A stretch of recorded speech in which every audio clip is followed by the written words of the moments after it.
Очередной провал дороги произошел в центре Якутска и уже во второй раз за лето на улице Дзержинского. Как и в предыдущем случае, асфальт провалился над зоной старого коллектора. Каковы возможные причины случившегося, узнавала Саргылана Захарова.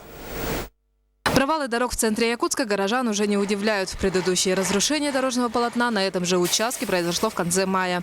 Тогда брешь имела внушающие размеры. Этот факт вызвал немало разговоров о возможных причинах разрушений. Среди них были и такие варианты, как некачественный асфальт, ненадлежащий ремонт дороги и особенности грунтов. Последние предположения подтверждают специалисты. Однако существуют и сопутствующие факторы. Это, конечно же, коллектор, который был в свое время построен вдоль этой улицы. Коллектор неоднократно, то есть тоннель, в котором была проложена труба, неоднократно затапливался. Теплые воды канализационные выливались, значит, проникали за стенки коллектора, растапливали массив.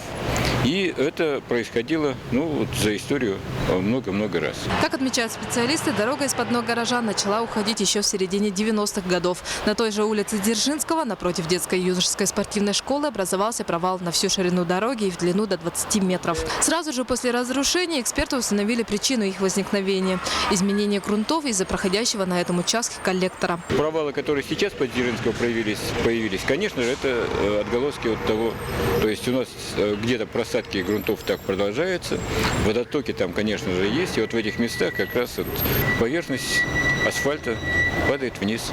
Чтобы избежать дальнейших разрушений, на улице Дзержинского пройдут геолокационные исследования. На них из бюджета города выделили 900 тысяч рублей. Очень много где на территории Якутска есть такие участки со скоплениями воды, и она начинает разрушать это дорожное полотно.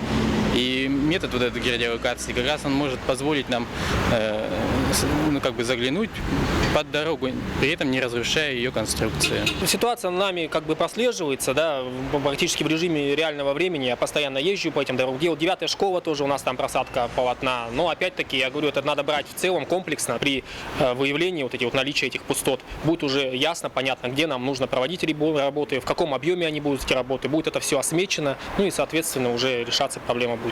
Сотрудники Института горного отдела говорят о необходимости проведения работ до наступления холодов, чтобы получить наиболее точные результаты. Саргылана Захарова, Батый Горохов, НВК Саха, Якутск.